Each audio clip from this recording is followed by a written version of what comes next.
Let's look at 1.4.2, Recruitment, Selection and Training. First of all, what even is recruitment? Recruitment is the process of finding new people to join an organization. In small businesses, this may be done more informally, such as directly between the owner and the new employee. However, in larger businesses, recruitment is a lengthy process that is managed by the Human Resources Department. There are many reasons why businesses may need to recruit new staff. First of all, the business may have recently expanded, which results in a need for more staff. They could have recently promoted someone, so they will need to hire someone new to take their place. If an employee leaves for temporary absence such as maternity leave, they will also need to find someone to cover their role. Finally, if staff have completely left the company, they will need to be replaced. There are a number of key steps in the recruitment process. First of all, the business will need to identify the number of staff needed and what they must achieve. Then they need to prepare a job description and person specification for the role. Once they have advertised the job using the appropriate media, they can evaluate applicants and select a final shortlist to be interviewed. The business will carry out the interviews.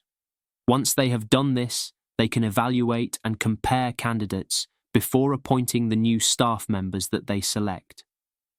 The last step is to provide feedback to any unsuccessful candidates about why they weren't selected for the role. Now let's look at online applications. An increasing number of businesses have started to use online recruitment methods. This is where people complete an application form online, which can even include questions to test the knowledge of candidates before they apply. This allows candidates to apply for roles at any time, and it is cheaper than using more traditional applications. The next part of this topic is job descriptions and person specifications. A job description states the title of a job and outlines the tasks, duties, and responsibilities associated with it. This clearly shows what is expected of each employee and can be used in job adverts.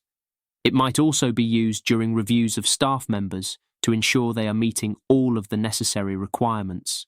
On the other hand, a person specification provides details of the qualifications, experience, skills, and any other characteristics that would be expected of a person for a job. This can also be used to screen applicants automatically by ignoring applicants that don't match the specification. With person specifications, requirements are often listed as being either essential or desirable. Businesses can choose to use internal or external recruitment. Internal recruitment involves hiring staff that already work within the organization, such as through a promotion. This way, the business can ensure that the staff member is already familiar with the company culture and they know what skills they have.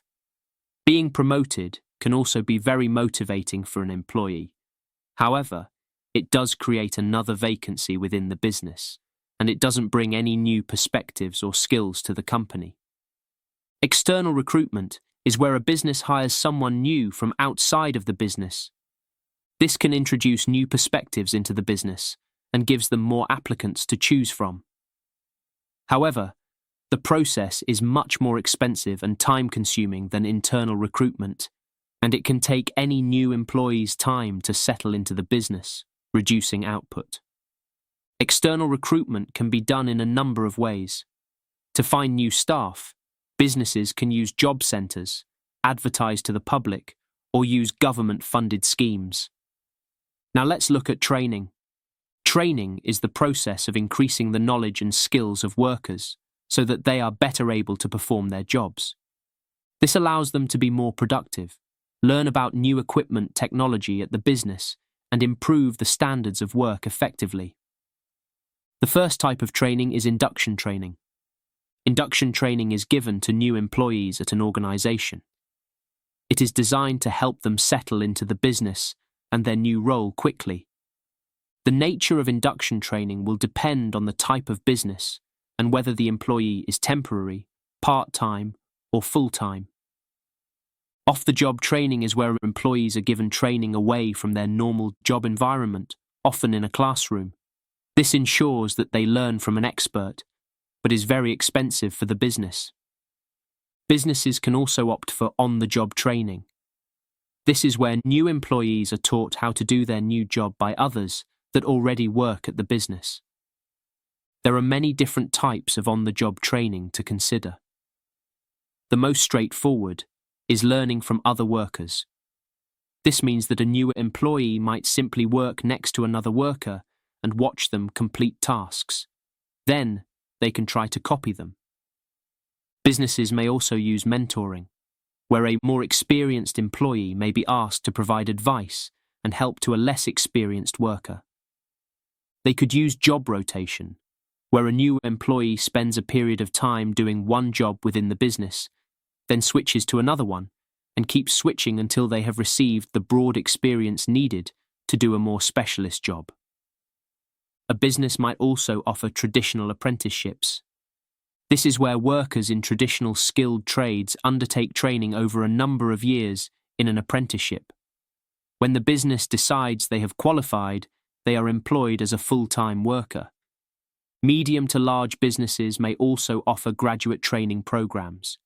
These are typically designed to offer those with university degrees professional training or managerial training. However, it is important to remember that there are many costs of recruitment, selection, and training for businesses. For example, at each stage of the recruitment process, there are costs incurred. These costs will be higher for positions that are more senior.